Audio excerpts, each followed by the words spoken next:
जय हिंद साथियों, welcome to self study classes with Sumit Jain YouTube channel में आप सभी का स्वागत है। दोस्तों, आज के इस वीडियो में हम पढ़ने वाले हैं संधि। आपने हिंदी व्याकरण में संधि पढ़ी होगी, लेकिन अभी तक आपको समझ में नहीं आई होगी। लेकिन आज के इस वीडियो में संधि को आज हम ट्रिक के माध्यम से पढ़ेंगे, साथ ही विस्तृत अध्ययन भी इसका करेंगे। ठीक है, तो पूरा वीडियो अवश्य देखें, आपको आज संधि बिल्कुल समझ में आने वाली है। जो भी साथी संधि अभी तक समझ में नहीं आती या जिनको डाउट है, वो पूरा वीडियो देखें और चैनल को सब्सक्राइब जरूर करें और बेल आइकन को दबा करके ऑल पर क्लिक जरूर करना है, जिससे ऑल वीडियो की इंफॉर्मेशन आप तक पहुंचेगी। ठीक है, तो स्टार्ट करते हैं दोस्तों आज का ये वीडियो। हिंदी व्याकरण में संधि को आज हम पढ़ने वाले। ठीक है, तो सभी को पता है कि दो वर्णों के मेल से उत्पन्न विकार या परिवर्तन को क्या कहते हैं? संधि कहते हैं। दो वर्ण, सबसे पहले तो आपने वर्णमाला पढ़ी होगी, वर्ण पढ़े होंगे। ठीक है, मैंने वीडियो डाले हैं और जब आपने वर्ण पढ़े हैं तो वर्ण आपको पता है, और दो वर्णों के मेल से उत्पन्न विकार परिवर्तनों को क्या कहा जाता है? संधि कहा जाता है। ठीक है, अब ये चीज तो आपको समझ में आ गई। संधि के कितने भेद होते हैं? तो संधि के होते हैं दोस्तों तीन भेद। एक तो व्यंजन संधि, दूसरा विसर्ग संधि और स्वर संधि।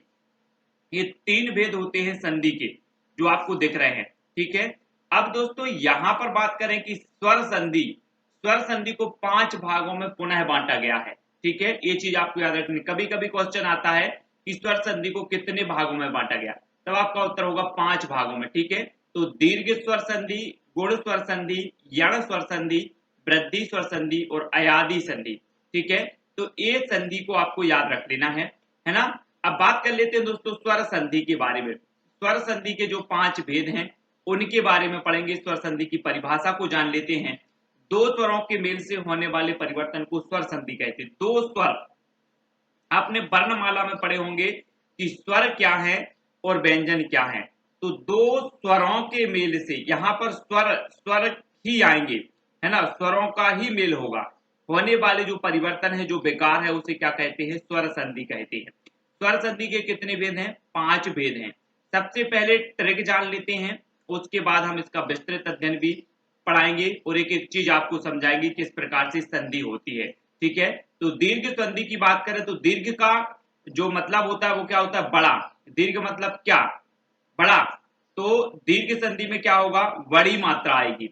बड़ी मात्रा आएगी यानी कि बड़े आ की मात्रा आएगी, बड़े ऊ की मात्रा आएगी और बड़े ई की मात्रा आएगी। ठीक है, अगर शब्द में बड़े आ की मात्रा आ रही है या बड़े ऊ की या बड़े ई की मात्रा आ रही है, तो वहां पर आपकी जो संधि होगी वो कौन सी संधि होगी?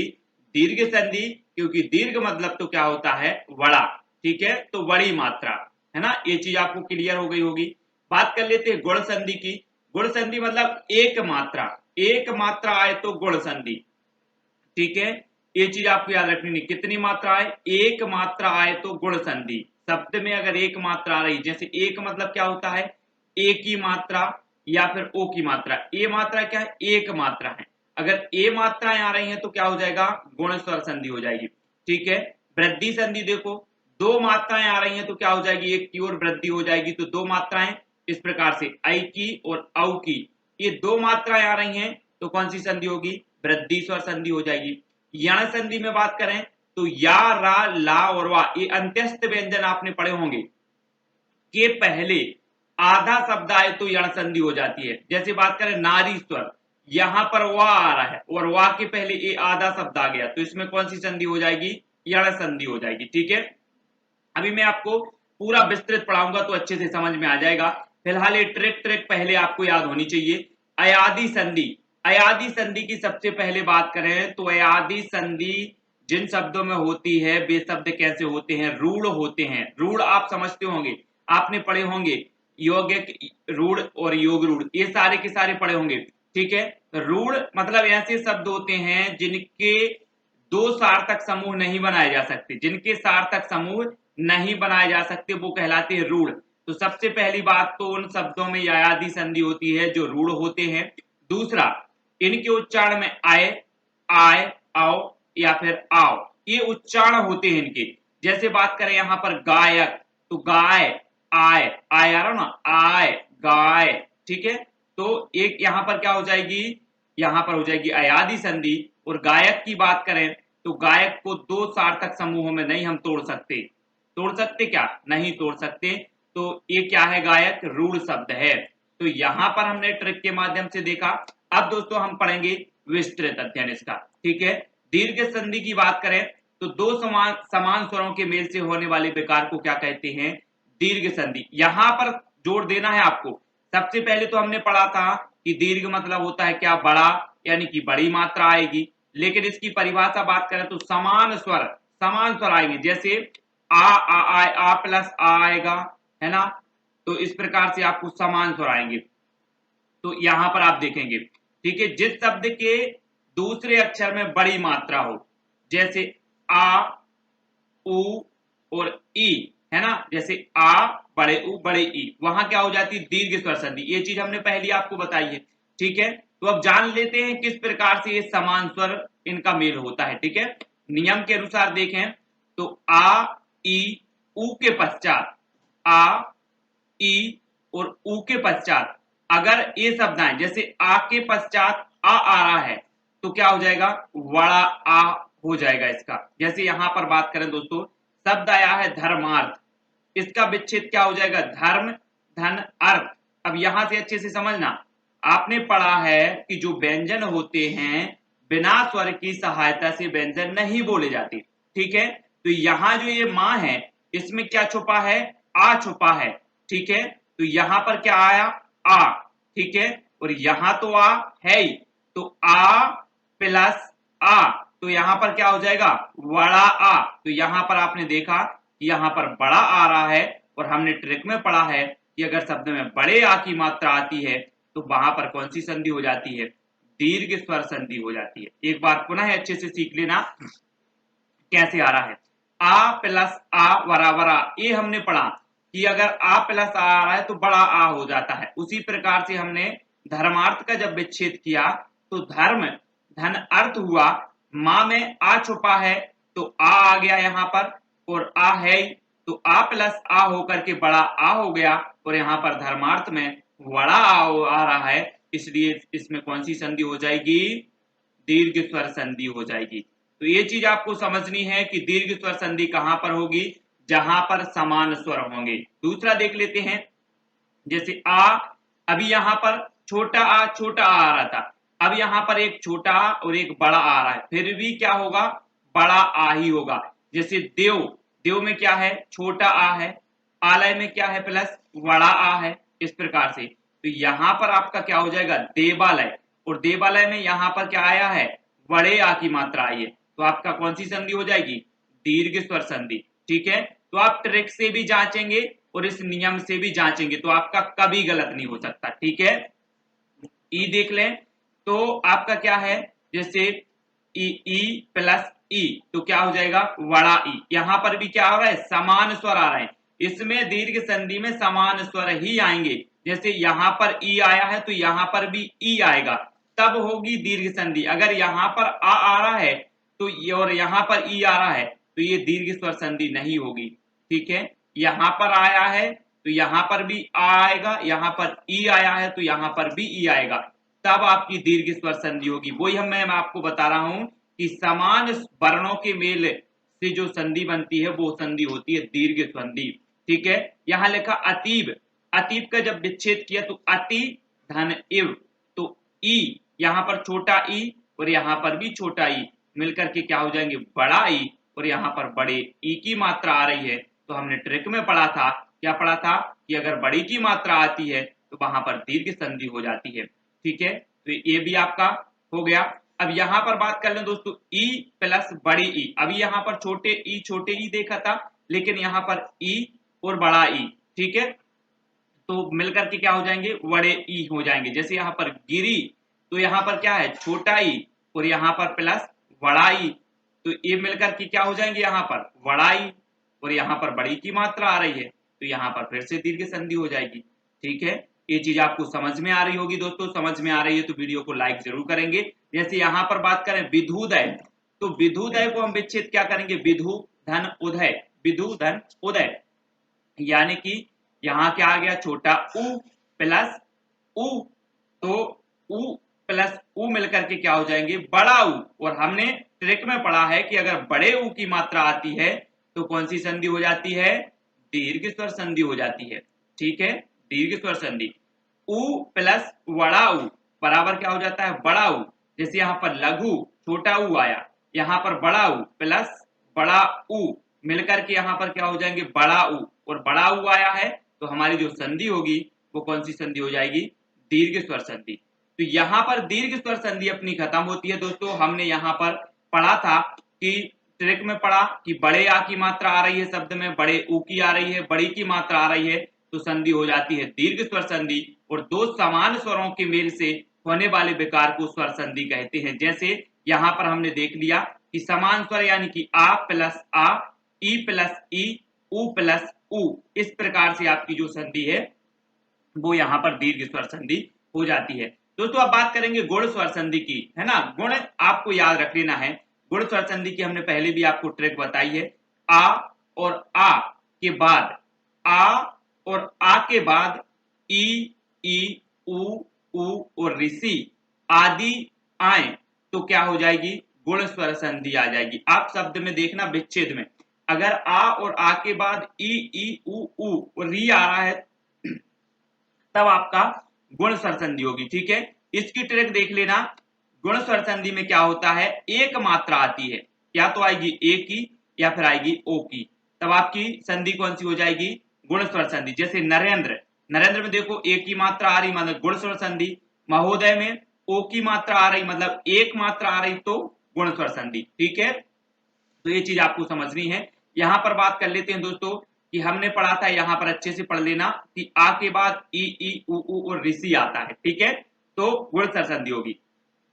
जैसे आ के बाद क्या आया, ई, तो बराबर क्या हो जाएगा, यहाँ पर ए हो जाएगा। जैसे है नरेंद्र, यहाँ पर क्या लिखा, नरेंद्र।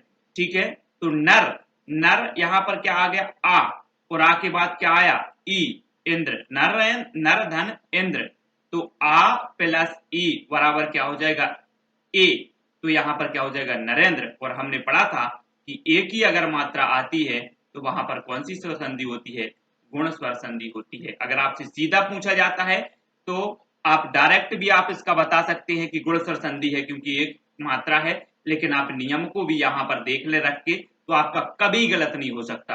ठीक है, इसको आपने विच्छेद कर लिया कि नर धन इंद्र, आ के बाद ई आ रहा है मतलब कौन सी स्वर संधि है, गुण स्वर संधि है। ठीक है, बड़ा आ प्लस ई बराबर भी क्या होगा, ए होगा। जैसे बात करें महाधन इंद्र, तो यहां पर क्या आ गया, बड़ा आ गया प्लस ई, तो यहां पर क्या हो जाएगा, महेंद्र, और एक ही मात्रा आ रही है, एक मात्रा आ रही है तो गुण स्वर संधि। ठीक है, इस प्रकार से आपको समझ में आ रहा हो तो वीडियो को लाइक करें, कहीं को डाउट लगता है तो डाउट कमेंट के माध्यम से जरूर बताएं। ठीक है, उसी प्रकार से दोस्तों आ और बड़ी ई मिलकर ए बनाएंगे। ठीक है, जैसे नर धन ई, तो क्या हो जाएगा, नरेश, फिर एक मात्रा आई आपकी। ठीक है, नर में आ हो गया और बड़ी ई मिलकर क्या बनाएंगे, ए बनाएंगे। आ और बड़ी ई मिलकर क्या बना रहे हैं, ए बना रहे हैं। उसी प्रकार से आ और बड़ी ई मिलकर के यहाँ पर ए आपका बन जाएगा। ठीक है, उसी प्रकार से ये महाधन ईस में महेश हो जाएगा। इस प्रकार से वीरोचित, वीरोचित में अब एक मात्रा की बोली है तो वैसे भी आप बता सकते हो कि ये में गुण स्वर संधि है, इसमें भी एक मात्रा आ रही है, इसमें भी एक मात्रा आ रही है, इसमें भी आ रही है ना। तो आपको ये चीज आपको याद रखना है। ठीक है, देवर्षि, महर्षि, ये सभी हो जाएंगे। जैसे एक यहाँ पर इसको थोड़ा सा अच्छे से पढ़ना है कि आ के बाद अगर री आता है, री, तो क्या हो जाता है, अर, क्या हो जाता है, अर। ठीक है, जैसे देव, आ के बाद प्लस क्या आ रहा है, री, तो यहाँ पर क्या हो जाएगा, देवर्षि। इसको थोड़ा सा नियम से आपको याद रख लेना है। ठीक है, ये गलत नहीं होना पाए आपके। तो देवर्षि, जैसे आ के बाद क्या आ रहा है, आ के बाद अगर बड़े आ के बाद यहाँ पर ऋषि आ रहा है, ऋषि, तो यहाँ पर महर्षि। ठीक है, आ प्लस री आता है तो क्या हो जाता है, अर। ये चीज याद रखनी है। ठीक है, इसको याद रखेंगे और यहाँ पर कौन सी संधि हो जाएगी, गुण स्वर संधि हो जाएगी।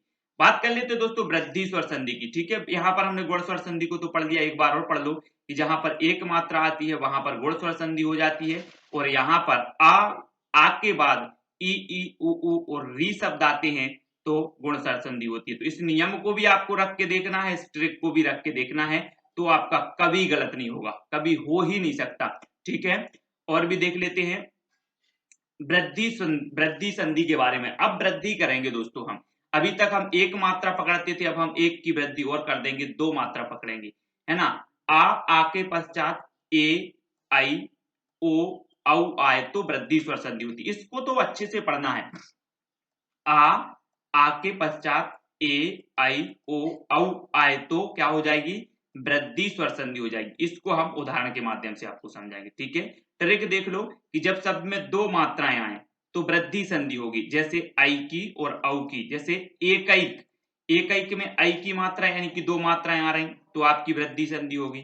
बनाऊ शब्द में औ की मात्रा आ रही यानी दो मात्राएं आ रही हैं, ठीक है। इस प्रकार से ये दो मात्राएं, तो आपकी क्या हो जाएगी, यहां पर वृद्धि स्वर संधि हो जाएगी, है ना। इसको याद रख लेना। इसको उदाहरण से समझें, जैसे बात करें एकैक, एकैक का विच्छेद किया, एक धन एक। अब यहां पर क्या आ गया, आ गया, आ गया, और यहां पर क्या आ गया, ए।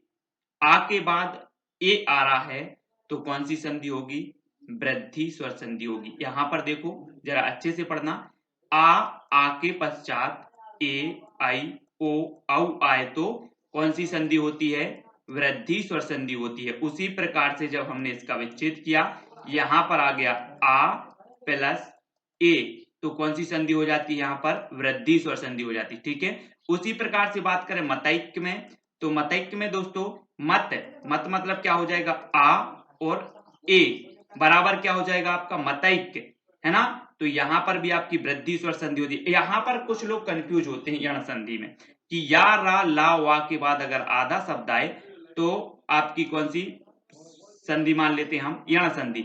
लेकिन मतैक्य में आपको बिल्कुल भी नहीं मानना है, क्योंकि सबसे पहले इसमें दो मात्राएं आई हैं, ठीक है। अगर ट्रिक की बात करें और जब हम नियम लगा देते हैं इसमें, तो आ के बाद ए आ रहा है, आई आ रहा है, मतलब क्या हो जाएगा, इसमें कौन सी संधि होगी, वृद्धि स्वर संधि। तो मतैक्य में आप कंफ्यूज ना हो, ठीक है, क्योंकि इसमें ट्रिक लागू नहीं होती है।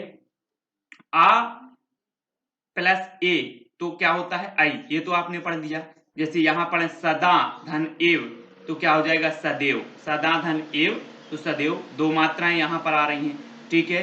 ऐश्वर में पढ़े तो महेश्वर में पढ़े तो दो मात्राएं यहां पर आ रही हैं, महा यानी कि बड़ा आ और आई मिलकर के क्या हो जाएंगे, यहां पर बड़ी मात्रा बनाएंगे, मतलब दो मात्रा बनाएंगे। तो महेश्वर में भी आपकी क्या हो जाएगी, वृद्धि स्वर संधि। तो यहां पर हमने ये सीखा दोस्तों कि जहां पर दो मात्राएं आ रही हैं वहां पर क्या हो रही है, वृद्धि स्वर संधि हो रही है। यहां पर भी दो मात्राएं, यहां पर भी, यहां पर भी, ठीक है, यहां पर भी, यहां पर भी, यहां पर सभी में आ रही।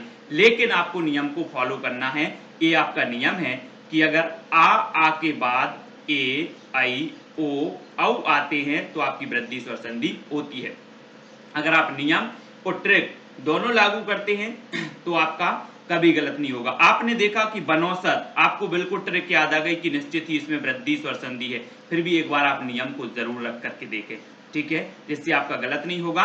और वीडियो को सभी लोग लाइक जरूर करेंगे। दोस्तों बात कर लेते हैं यण स्वर संधि की, ठीक है। यण स्वर संधि की जब बात आती है, यदि ई उ और री के पश्चात कोई असमान स्वर आए तो यण स्वर संधि होगी। अच्छे से पढ़ना, ई, अभी तक हम आ के बाद पढ़ते, अब हम ई के बाद पढ़ेंगे, ई उ और ऋषि के पश्चात कोई असमान स्वर आए तो यण स्वर संधि होगी। ट्रिक देख लो, यण संधि शब्द में या रा ला के पहले आधा शब्द आता है। क्या आता है, आधा शब्द।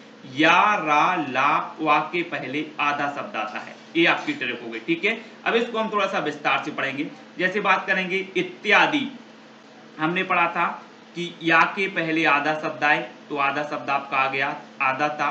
अन्वय, वा के पहले आधा शब्द आ गया, ठीक है। और मात्राज्ञा, अब इसमें आपको ये फॉलो आपका नहीं होगा ये नियम। तो ये जो ट्रिक है उसको थोड़ा सा अपन को अच्छे से नियम से भी क्या करना है, लागू करके देखना। जैसे इति, इति में क्या आ रहा है, ई के बाद आ रहा है, मतलब कौन सी संधि हो जाएगी, कौन सी संधि हो जाएगी, यण स्वर संधि। यहां पर नियम देखो, ई उ और री के पश्चात, तो यहां पर क्या आया, ई के बाद आ आया, ई प्लस आ बराबर, यहां पर आपका क्या हो जाएगा, इत्यादि, ठीक है। तो याद रख लेना है, ई और ई के पश्चात आ आया है, इसलिए यहाँ पर यण स्वर संधि हो जाएगी। और यहाँ पर आधा ता है, तो हमने पहले ही ट्रिक में पढ़ा है कि या के बाद अगर आधा शब्द आता है तो यण स्वर संधि होती है। ठीक है, अनुवाय में देखें, ऊ के पश्चात आ आया है, तो यहाँ पर यण स्वर संधि हो जाएगी। ठीक है, मातृ धन आज्ञा, तो यहाँ पर री के पश्चात आ आया है, तो यहाँ पर आपकी यण स्वर संधि। हमने पढ़ा था ना कि ई उ और री के पश्चात अगर कोई अन्य स्वर आता है तो वहां पर कौन सी संधि होती है, यण स्वर संधि होती है। यहाँ पर आपकी ट्रिक फॉलो नहीं हुई है, इसलिए मैं कहता हूं कि आपको ट्रिक लगाना है तो नियम भी लगाना है, तो आपका पक्का और कंफर्म आपका याद हो जाएगा। ठीक है, अयादि स्वर संधि देख लेते हैं। अयादि स्वर संधि, यदि ए आई ओ औ के बाद कोई असमान स्वर आए तो अयादि संधि होती है। अभी तक हम क्या पढ़ रहे थे कि ई उ और री के पश्चात कोई अन्य स्वर आए तो यण स्वर संधि होती है। अब हम पढ़ लेंगे ए आई ओ औ के बाद कोई असमान स्वर आए तो अयादि संधि होती है। ठीक है, इसको देख लेंगे। इस नियम को थोड़ा सा आपको याद रख लेना है। इसकी ट्रिक है, सबसे पहले तो अयादि संधि में क्या होता है, रूढ़ शब्द आते हैं। कौन से शब्द आते हैं, रूढ़ शब्द आते हैं। आय आय आओ और आओ का उच्चारण होता है। ठीक है, ये चीज आपको याद रखना है। जैसे गायक, तो गाय, आय आय का नहीं हो रहा, आय गाय, तो आय का उच्चारण हो रहा है। तो इस प्रकार से आय आय आओ और आओ का उच्चारण होता है और ये शब्द होते हैं रूढ़। गायक रूढ़ शब्द है। ठीक है, ये चीज याद रखनी है। अयादि में देखें दोस्तों, तो ए के बाद कोई असमान स्वर आता है तो क्या होता है, आय होता है, ए के बाद आ रहा है तो। ठीक है, जैसे ने धन अन नयन, तो यहां पर क्या उच्चारण हो रहा है, नय आय, आय हो रहा ना, तो आय। ठीक है, नयन, नयन में आपका क्या हो जाएगा, अयादि संधि। आई के बाद कोई असमान स्वर आए तो क्या होता है, आय, तो नई धन अक। ठीक है, ये चीज आपको, नायक आपका बिल्कुल सही हो जाएगा। ओ के बाद कोई असमान स्वर आए तो औ हो जाता है। भो धन अन, भवन, है ना। औ के बाद कोई असमान स्वर आए तो आय हो जाता है। पो धन अक, तो पावक। ये चीज आपको याद रखनी है। ठीक है, सभी लोग याद रखेंगे। तो यहाँ पर दोस्तों हमने सारी की सारी जो संधि हैं, दीर्घ स्वर संधि के जो 5 स्वर संधि के जो 5 भेद हैं, उन भेदों को ट्रिक के माध्यम से पढ़ा। ठीक है, वीडियो आपको कैसा लगा कमेंट के माध्यम से जरूर बताएंगे। और एक बार और आपको हम ट्रिक के माध्यम से यहाँ पर बताएंगे और कुछ 10 प्रश्न होंगे जिनके उत्तर आपको बताने होंगे। ठीक है, सबसे पहले यहाँ आप ट्रिक देख लेंगे। ट्रिक के माध्यम से, जैसे गुण दीर्घ संधि में बड़ी मात्रा आती है। ठीक है, बड़े आ की, बड़े ओ की, बड़े ई की। ठीक है, और गुण संधि में एक मात्रा आए, जैसे ए की ओ की। ठीक है, वृद्धि स्वर संधि में 2 मात्राएं, आई की औ की। यण स्वर संधि में या रा ला वा के पहले आधा शब्द आता है। ठीक है, अयादि संधि में रूढ़ शब्द होते हैं। जितने भी अयादि शब्द होंगे वो रूढ़ शब्द के होंगे। आय आय आओ आओ, ये उच्चारण में आते हैं। ठीक है, तो ये कुछ स्वर संधि की जो है ट्रिक थी, स्वर संधि के भेदों की ट्रिक थी, जो हमने यहाँ पर आपको बता दी है। और विस्तृत भी मैंने आपको बताने का प्रयास किया है कि आप नियम को भी फॉलो कर सकें, नियम के माध्यम से भी पढ़ सकें। ठीक है, अब आपको दोस्तों यहाँ पर बताने हैं कुछ प्रश्नों के उत्तर। आपका पहला प्रश्न आपको कमेंट में लिखना है, धनार्थी में कौन सी संधि है। धनार्थी में कौन सी संधि है आपको लिखना है, प्रश्न क्रमांक 1, उत्तर लिखना है फिर इस प्रकार से। ठीक है, धनार्थी में कौन सी संधि है कमेंट में बताएंगे, जिनसे भी बन रहा है। ठीक है, और इत्यादि में कौन सी संधि है, इत्यादि। विकल्प प्रश्न क्रमांक 2, इत्यादि में कौन सी संधि है। महाशय, महाशय में कौन सी संधि है। ठीक है, जल्दी से कमेंट में लिखते जाओ, महाशय में कौन सी संधि है ना। अगला जो आपका प्रश्न है वो क्या है, गायक, गायक में कौन सी संधि है। ठीक है, गायक। अत्याचार में कौन सी संधि है, अत्याचार में कौन सी संधि है, प्रश्न क्रमांक 5 का उत्तर आपको बताना है। परीक्षा में कौन सी संधि है, परीक्षा। ठीक है, गणेश में कौन सी संधि है, गणेश, गणेश में आपको संधि बतानी है ना। महोत्सव में कौन सी संधि, महाधन उत्सव, महोत्सव में कौन सी संधि है। अध्ययन में कौन सी संधि है। आज हम विसर्ग संधि को, ठीक है, सभी लोग पढ़ते होंगे, अभी तक आप विसर्ग संधि पढ़ी होगी, समझ में नहीं आई होगी, लेकिन आज विसर्ग संधि आपको बिल्कुल समझ में आने वाली है। ठीक है, तो विसर्ग के साथ स्वर या व्यंजन के मेल से जो विकार होता है उसे क्या कहते हैं? विसर्ग संधि कहते हैं। ये तो हो गई इसकी परिभाषा। क्या बोल रहे हैं कि विसर्ग के साथ स्वर और व्यंजन के मेल से जो विकार हो रहा है उसे क्या कहा जाएगा? विसर्ग संधि कहा जाएगा। ठीक है, जैसे बात करें कि यहां पर क्या है? निह धन रव बराबर क्या हो जाएगा? यहां पर नीरव। ठीक है, नीरव हो जाएगा। निह, यहां पर निह धन ईह, तो क्या हो जाएगा? निरीह। तो ये कुछ उदाहरण है विसर्ग संधि के। अब विसर्ग संधि को हम जानेंगे बिल्कुल 5 सेकंड में आपको विसर्ग संधि बनने लगेगी। यहां पर बहुत अच्छे से देखना है। आपका जो फर्स्ट नियम है, फर्स्ट ट्रिक है, आधा सा और आधा सा। ठीक है, के बाद अघोष व्यंजन आए तो विसर्ग संधि होगी। अघोष व्यंजन और सघोष व्यंजन आप पढ़ते हैं दोस्तों, आपने वर्णमाला में वर्ग पढ़े होंगे।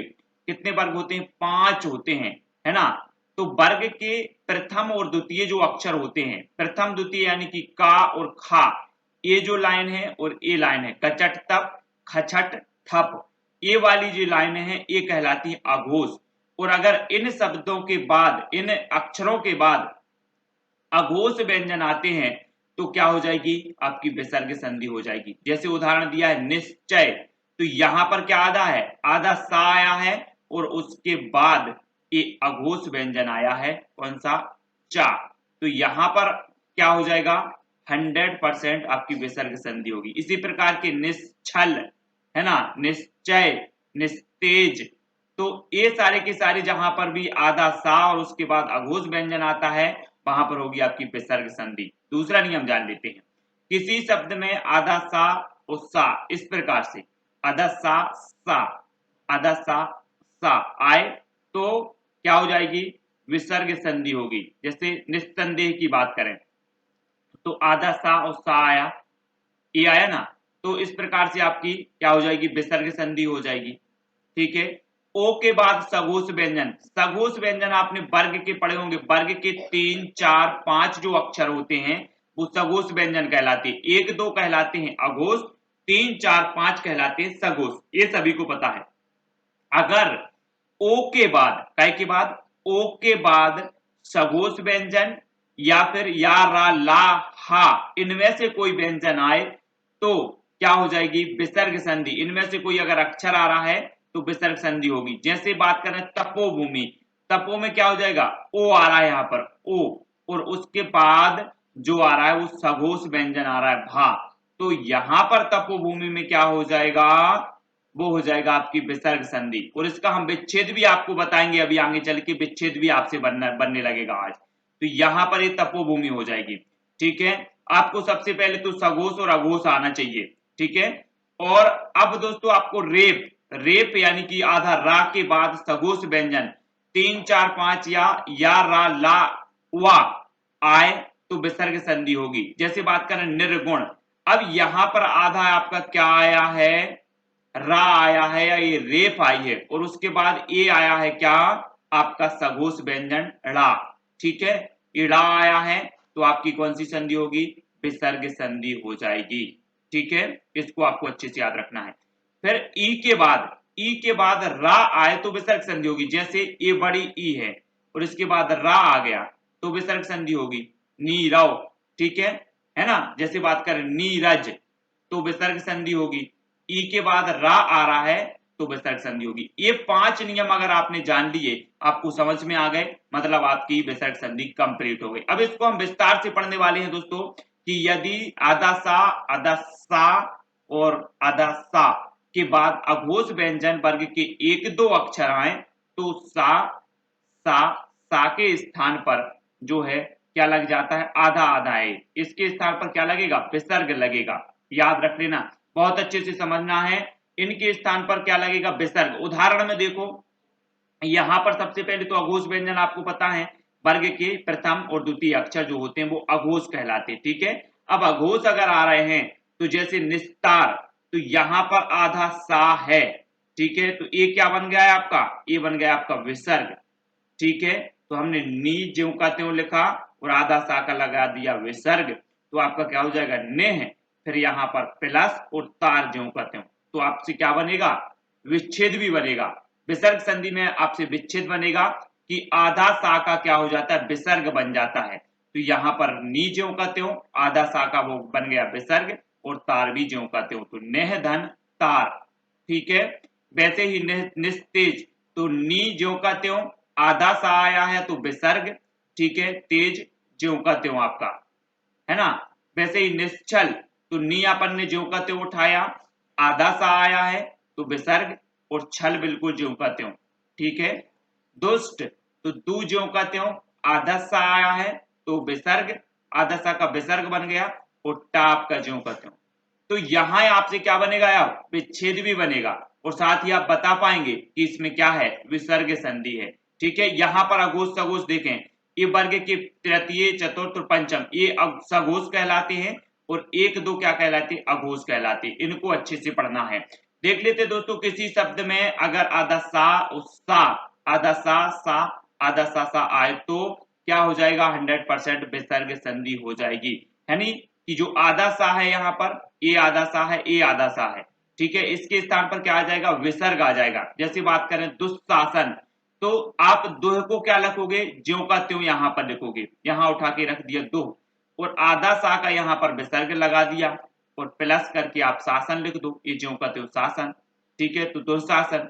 अब यहाँ पर हमने निशब्द, तो नी ज्यों का त्यों यहाँ उठा के रखा, आधा सा आया इसका हमने विसर्ग लगा दिया और शब्द ज्यों का त्यों यहाँ उठाकर रख दिया, तो नेह शब्द। ठीक है, निस्संदेह, निस्संदेह में नी फिर रख दिया और आधा सा का आपने फिर लगा दिया विसर्ग और संदेह हो गया। तो आपसे अब बनेगी दोस्तों संधि, विसर्ग संधि बिल्कुल बनेगी, है ना। जिन्होंने भी पूरा वीडियो देखा है उनसे जरूर बनेगा, और भी पूरा वीडियो देखें तो आपका कहीं भी डाउट नहीं रहेगा। ठीक है, ओ के बाद सघोष व्यंजन यानी कि 3 4 5 जी गावर्ण घावर्ण और रावण, है ना। अगर ए आते हैं इस प्रकार से तो या रा ला वा हा आए तो ओ के स्थान पर हम विसर्ग लगाएंगे, ओ के स्थान पर क्या लगाएंगे विसर्ग। जैसे बात करें तपोभूमि, तो तपोभूमि में अब यहां पर हमने देखो तपा है बिल्कुल ज्यों का त्यों तप लिख दिया, तप ज्यों के त्यों लिख दिया और यहां पर ओ का लगा दिया विसर्ग। क्यों लगा दिया विसर्ग, क्योंकि ओ के बाद क्या आ रहा था भा आ रहा था और भा क्या है, भा क्या है यहाँ पर देखो, भा क्या है ये सघोष व्यंजन है और हमने नियम में पढ़ा था कि अगर ओ के बाद कोई सघोष व्यंजन आता है तो जो है ओ का क्या हो जाता है विसर्ग हो जाता है, तो तपह धन भूमि बराबर तपोभूमि यानी कि विसर्ग संधि हो जाएगी। ठीक है, इसी प्रकार से मनोहर, मनोहर में ओ आ गया तो मन हमने जो का त्यों लिख दिया, ओ का हमने विसर्ग बना लिया और यहाँ नियम में हमने पढ़ा है कि अगर हा आता है ओ के बाद तो यहाँ पर आपकी जो संधि हो जाएगी जो ओ का बन जाएगा वो विसर्ग बन जाएगा और आपकी संधि हो जाएगी विसर्ग संधि। ठीक है, उसी प्रकार से यशोधरा, यशोधरा में भी ओ आया है और यश को हम ज्यों का त्यों लिखेंगे, ओ का क्या लगाएंगे हम विसर्ग लगाएंगे। क्यों लगाएंगे, क्योंकि ओ के बाद क्या आया है धा आया है और धा एक क्या है सघोष व्यंजन है इस प्रकार से। ठीक है, तो यशः धन धरा तो क्या हो जाएगा यशोधरा, यशोधरा और आपकी संधि हो जाएगी विसर्ग संधि। दोस्तों अगर समझ में आ रहा है तो कमेंट में जरूर बताएं, वीडियो को सभी लोग लाइक करेंगे। और चौथा जो हमारा नियम है रेफ के बाद आधा रा के बाद अगर सघोष व्यंजन 3 4 5 या रा ला व अंतस्थ व्यंजन आए तो रेप को हटाकर विसर्ग लगाना है। जैसे बात कर लेते हैं क्या लगाना है विसर्ग। ठीक है, काय के बाद अगर रेप आती है और रेप के बाद सघोष व्यंजन या फिर अंतस्थ व्यंजन आते हैं तो क्या हो जाता है रेप को हटाकर हम विसर्ग लगा देते हैं, विसर्ग। देख लेते हैं दुर्विचार, जी हाँ दोस्तों, तो दू हमने ज्यों का त्यों उठाया और यहां रख दिया। अब यहां पर क्या आया है, यहां पर आई है रेप, तो रेप आई है तो यहां पर हमने पढ़ा था कि अगर रेप आई है और उसके बाद कौन सा व्यंजन आया है सघोष व्यंजन, सघोष यानी कि जो बी है बी, है ना, बी आया है। यहां पर आपको दुर्विचार दुर यहां पर आ रहा है ना इसका उच्चारण, यहां पर आ रहा है दू के बाद और दू के बाद आधा रा और आधा रा के बाद क्या आया है वी, वी यानी कि वाह, है ना, तो आपका जो हो जाएगा क्या हो जाएगा, वा। ठीक है, तो वा यहाँ पर है, तो यहाँ पर आपका जो विसर्ग लग जाएगा। ठीक है, तो दुह धन विचार हो जाएगा यहाँ पर। ठीक है, ये अंतस्थ व्यंजन है वी। इसी प्रकार से निर्गुण, अब उच्चारण आपका कहाँ हुआ, यहाँ, तो आपने नी ज्यों का त्यों उठा लिया। अब आधा रा का हमने पढ़ा था कि यहाँ पर क्या आया, आधा रा के बाद गा आया है, गा सघोष व्यंजन है, तो हम यहाँ पर विसर्ग लगा देंगे और गुण ज्यों का त्यों लिख देंगे, तो हो जाएगा निर्गुण। और कभी आपसे पूछा जाए कि नह धन गुण बराबर क्या हो जाएगा, तब आप सीधा लगाएंगे निर्गुण, अर्थात जो विसर्ग है, विसर्ग का क्या बन जाएगा, आधा रा बन जाएगा। ठीक है, इस प्रकार से निर्झर, तो निर्झर का नी हमने ज्यों का त्यों उठाया, आधा रा का विसर्ग बन गया, झा और रझर, तो इस प्रकार से झर आपका ज्यों का त्यों उठा लिया। तो आपको याद रख लेना है दोस्तों क्या, कि अगर आधा रा के बाद कोई सघोष व्यंजन या फिर या रा ला वा आए तो इस रेप को हटाकर विसर्ग बना देते हैं। ठीक है, तब वहां पर क्या कौन सी संधि हो जाती है, विसर्ग संधि हो जाती है। ठीक है, अब दोस्तों पांचवा आपका जो नियम है और अंतिम नियम है कि ई के बाद रा आए तो ई को छोटे ई में बदलकर विसर्ग लगा देते हैं। जैसे यहां पर आया नीरव, यहां पर क्या आ जाएगा, बड़ी मात्रा आई, बड़ी मात्रा आई, तो हमने पढ़ा कि बड़ी मात्रा को, बड़ी ई को हम छोटी ई में बदलेंगे, यानी कि यहां पर क्या हो जाएगा, नी हो गया, इसको हमने नी कर दिया और क्या हो जाएगा, विसर्ग लगाएंगे, विसर्ग लगाएंगे और रव ज्यों का त्यों लिखेंगे इस प्रकार से। तो ये क्या हो जाएगा, नेह धन रव बराबर नीरव। ठीक है, उसी प्रकार से निरोग, तो निरोग में बड़ी की मात्रा आया, तो हमने बड़ी को कर दिया छोटी, है ना, और लगाया विसर्ग, और यहाँ रोग ज्यों का त्यों, तो नेह धन रोग। उसी प्रकार से नीरस, नीरस को हमने छोटी ई में बदलकर नी और प्लस विसर्ग लगाकर रस ज्यों का त्यों लिख दिया, तो बराबर हो गया आपका नीरस और आपकी संधि हो गई विसर्ग संधि। तो दोस्तों ये वीडियो कैसा लगा फटाफट से आपको बताना है। अभी तक आपने विसर्ग संधि पढ़ी होगी, आपको समझ में नहीं आई होगी, लेकिन आज हमने विसर्ग संधि को इतने अच्छे से पढ़ा है। सबसे पहले इसी प्रकार से हमने आपको ट्रिक के माध्यम से बताया था कि अगर आधा सा और आधा सा के बाद अघोष व्यंजन आए तो विसर्ग संधि होगी। जैसे निश्चय में ए आधा सा आया है और यहाँ पर अघोष आया है, अघोष व्यंजन आया है, तो विसर्ग संधि हो जाएगी। आधा सा इस प्रकार से अगर शब्द आते हैं तब भी आपकी विसर्ग संधि होगी। ठीक है, ओ के बाद सघोष व्यंजन या अंतस्थ व्यंजन आए तो विसर्ग संधि होगी, ये भी पढ़ लिया। रेप के बाद कोई सघोष व्यंजन आए या रा ला वा आए तो विसर्ग संधि होगी, और ई के बाद अगर रा आए तो विसर्ग संधि होगी, जिस प्रकार से नीरव। व्यंजन संधि के बारे में आप लोग सभी तैयार होंगे व्यंजन संधि पढ़ने के लिए, तो पूरा वीडियो आपको अवश्य देखना है। इसकी जो परिभाषा है वो देख लेते हैं क्या है। व्यंजन के साथ किसी व्यंजन या स्वर का मेल होने से जो विकार उत्पन्न होता है तब उसे कहते हैं दोस्तों व्यंजन संधि, है ना। आपको पता होनी चाहिए कि व्यंजन के साथ किसी व्यंजन या फिर स्वर का मेल होने से जो विकार या परिवर्तन उत्पन्न होता है, परिवर्तन होता है, तब उसे व्यंजन संधि कहा जाता है। जैसे बात करें सत धन चरित्र यानी कि सच्चरित्र हो जाएगा। ठीक है, सम धन सार बराबर हो जाएगा संसार, और संसार में कौन सी संधि हो जाएगी, व्यंजन संधि हो जाएगी। ठीक है, इसकी ट्रिक की अगर बात करें, आपसे कभी कभी पूछ लिया जाता है कि बताइए संसार में कौन सी संधि है, सचरित्र में कौन सी संधि है। चार संधि आपको दी जाती हैं, है ना, तब आपको बतानी होती है। तो आपको याद कैसे रखना है, आप कैसे पहचानेंगे, शब्द को देखेंगे और संधि को कैसे पहचानेंगे।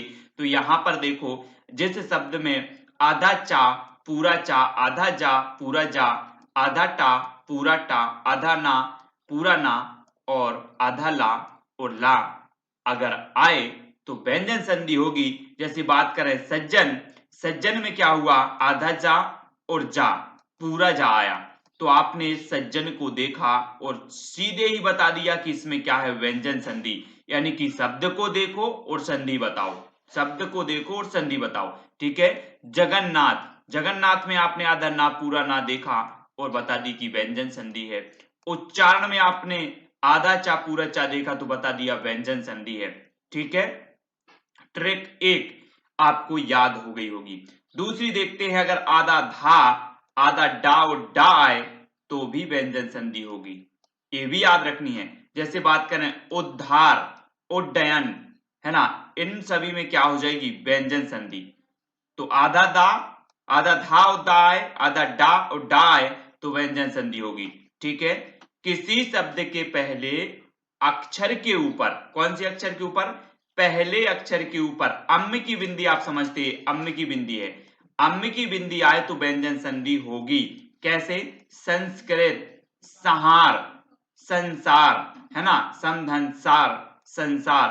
तो इस प्रकार से अगर आप देखेंगे कि आपसे पूछा जाएगा कि संसार में कौन सी संधि है, तब आप बता दोगे कि पहले अक्षर में बिंदी है, अम्म की बिंदी है, तो संसार में व्यंजन संधि हो जाएगी।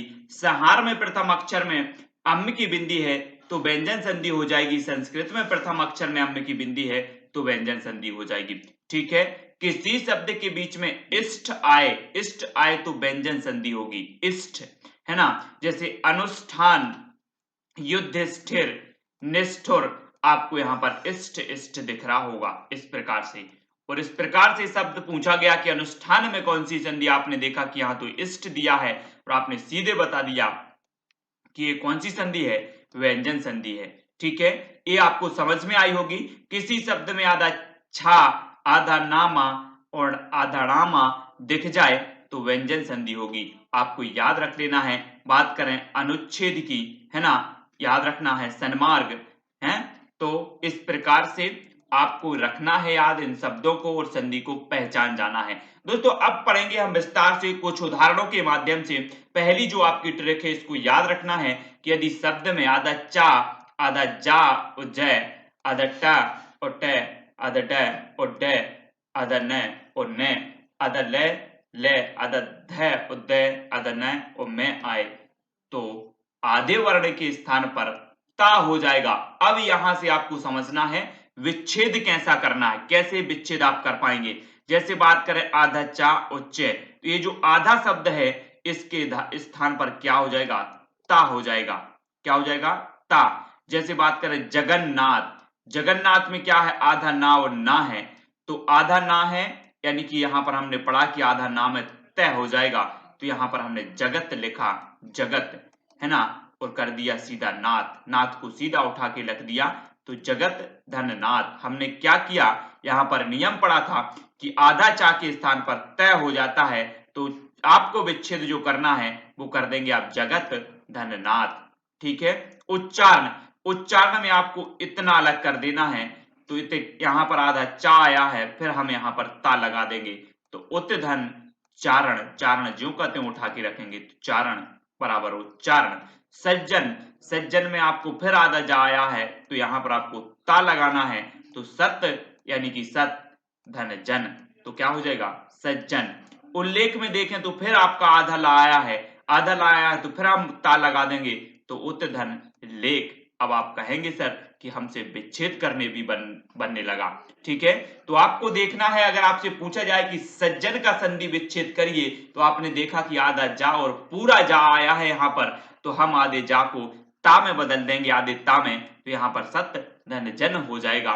ठीक है, तो ये चीज आपको याद रखनी है, याद रखेंगे, है ना। अगला देख लेते हैं दोस्तों, अगर शब्द के बीच में आधा ता आए तो दा में बदल जाता है। अगर शब्द बीच में आधा ता आ रहा है तो वो दा में बदल जाता है। तो देखें कि उत्थान, उत्थान को हम क्या करेंगे कि उ आधा ता आया है यहां पर, तो इसको दा में बदलेंगे और दा में ये बदल गया, हो जाएगा उद, उद, और थान जो है वो ज्यों का त्यों यहां पर लिख दिया, तो क्या हो जाएगा उत्थान।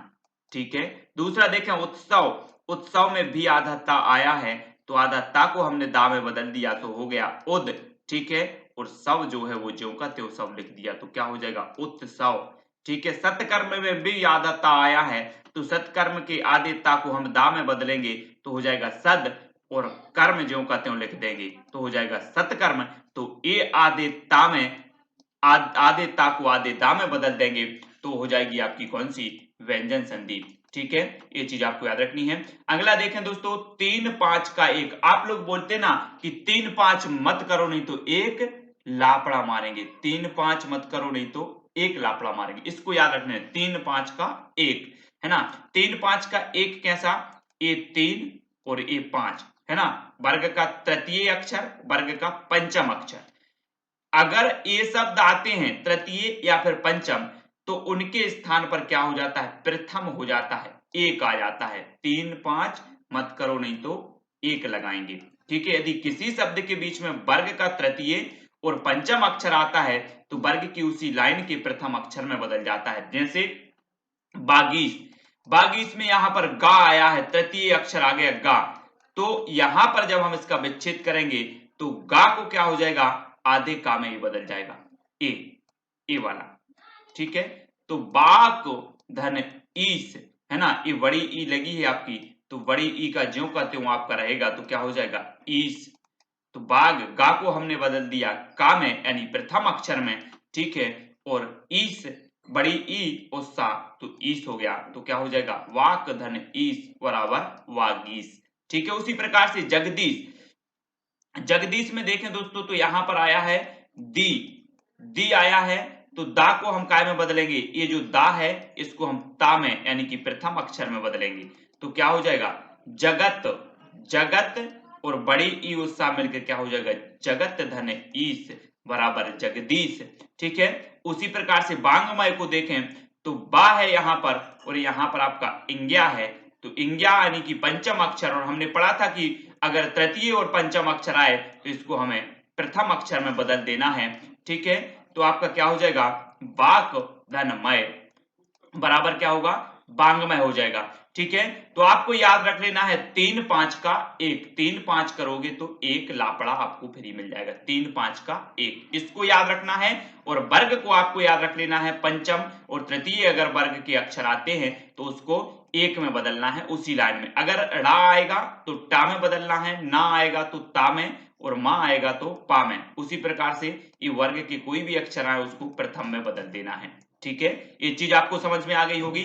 देख लेते दोस्तों, अम्म को मां में बदलना है, अम्म को काय में बदलना है मां में। अम्म की बिंदी आप लोग जानते होंगे, चंद्र बिंदी और अम्म की बिंदी, ये आपने बहुत पढ़े हैं। तो अम्म को काय में बदलना है मां में बदलना है। जैसे बात करें संसार, संसार मैंने आपको ट्रिक में पहले भी बताया है कि जिस शब्द में अगर पहले ही अक्षर में अम्म की बिंदी आ जाए तो आपकी व्यंजन संधि हो जाती है। तो संसार में देखो ये अम्म की बिंदी है और इसको हम काय में बदलेंगे आधे मां में बदलेंगे, ठीक है। तो सम धन सार ज्यों का त्यों आपका हो जाएगा, तो क्या हो जाएगा बराबर संसार, संसार आपका हो गया, ठीक है। उसी प्रकार से संयोग, संयोग का आपको चंद्र बिंदी आपकी काय में बदल गई मां में बदल गई, और योग आपने ज्यों का त्यों लिख दिया सम धन योग। संवाद, संवाद में आपको सा और चंद्र बिंदी मां में बदल गई और बाद आपने ज्यों का त्यों लिख किया तो संवाद, और संलाप में भी आपने उसी प्रकार से किया और चंद्र बिंदी को मां में बदलकर सम धन लाप कर दिया, तो आपका विच्छेद हो गया। और विच्छेद होने के बाद आप विच्छेद सीख गए और आपको पता भी चल गया कि अगर किसी शब्द के प्रथम अक्षर पर ही बिंदी आ जाती है अम्म की बिंदी तो उसमें व्यंजन संधि हो जाती है, ठीक है। तो ये चीज आपको समझ में आ गई होगी। वीडियो को सभी लोग लाइक करना है, शेयर करना है, आज व्यंजन संधि भी आपकी हल हो जाएगी। इसके पहले मैंने स्वर संधि को भी आपको पढ़ाया है, विसर्ग संधि को भी आपको ट्रिक से बताया है। वीडियो अगर थोड़ा सा भी अच्छा लगता है तो शेयर अपने मित्रों तक जरूर करना है। दोस्तों अगर शब्द में इष्ट आए तो इष्ट में बदलना है, इष्ट को इष्ट में बदलना है। बात करें अनुष्ठान, अनुष्ठान में आ गया आपका इष्ट, इष्ट आ गया तो हम इसको बदलेंगे इष्ट में, कैसे अनु आपका ज्यों का त्यों है, अनु आपका ज्यों का त्यों लिख देंगे और इष्ट को इष्ट में बदलना है, तो इष्ट यहां आ गया तो हो जाएगा स्थान, अनुधन स्थान बराबर होगा अनुष्ठान। युधिष्ठिर की बात करें तो युधि युधि हो गया और इष्ट आया तो इसको बदल देंगे काय में था में, तो आपको स्थिर हो जाएगा, यहां पर था हो जाएगा, ठीक है। तो युधि धन स्थिर, स्थिर, ठीक है। तो आपको याद रख लेना ये स्थिर है, इस प्रकार से जे यहां पर स्थिर, ठीक है। तो क्या हो जाएगा युधिष्ठिर, ये चीज आपको याद रखनी है। और यहां पर दोस्तों हमने 5 नियमों के माध्यम से, ट्रिक के माध्यम से जो भी आपको निकला है व्यंजन संधि को समझने का प्रयास किया है। अगर आपके बहुत ही लाभ की है, उपयोगी है आपके लिए, तो वीडियो को लाइक जरूर करना है। जो भी साथी चैनल से जुड़े हैं वो जुड़े रहें और वीडियो को लाइक जरूर करें। इसी प्रकार से निरंतर आपकी तीनों संधियां आज यहां पर समाप्त होती हैं, स्वर संधि, विसर्ग संधि, व्यंजन संधि, और आपको ट्रिक के माध्यम से भी याद करवाया और विस्तार से भी आपको बताया कि कहीं भी आपकी गलती ना हो, ठीक है। आपको व्हाट्सएप नंबर दिया है, कहीं भी कोई डाउट लगता है तो आप व्हाट्सएप पे मैसेज कर सकते हैं। ठीक है। Self study classes with Sumit Jain YouTube channel को आगे बढ़ाने के लिए आपको प्रोत्साहन करना है, शेयर करना है, वीडियो को लाइक करना है और टेलीग्राम ग्रुप से भी आपको जुड़ना है। टेलीग्राम ग्रुप में भी हमारा बहुत बड़ा परिवार हो गया है, लगभग 5000 लोगों का, और भी बहुत सारे लोग हैं। तो आप भी इस टेलीग्राम परिवार का हिस्सा बन सकते हैं। आपको टेलीग्राम ऐप डाउनलोड करना है, उसमें सर्च करना है IAS स्टडी ट्रिक और ज्वाइन हो जाना है। ठीक है। MP TET, REET, CTET, NTPC और यूपी टेट, सुपर टेट, जिस भी एग्जाम में संधि पूछी जाती है उसके लिए ये वीडियो तो रामबाण है दोस्तों। वीडियो को लाइक करके शेयर अवश्य करें और प्रोत्साहन जरूर दें। कमेंट के माध्यम से बताएं वीडियो कैसा लगा। तो वीडियो को लाइक करके शेयर करें। आज की वीडियो के लिए बस इतना ही। जय हिंद।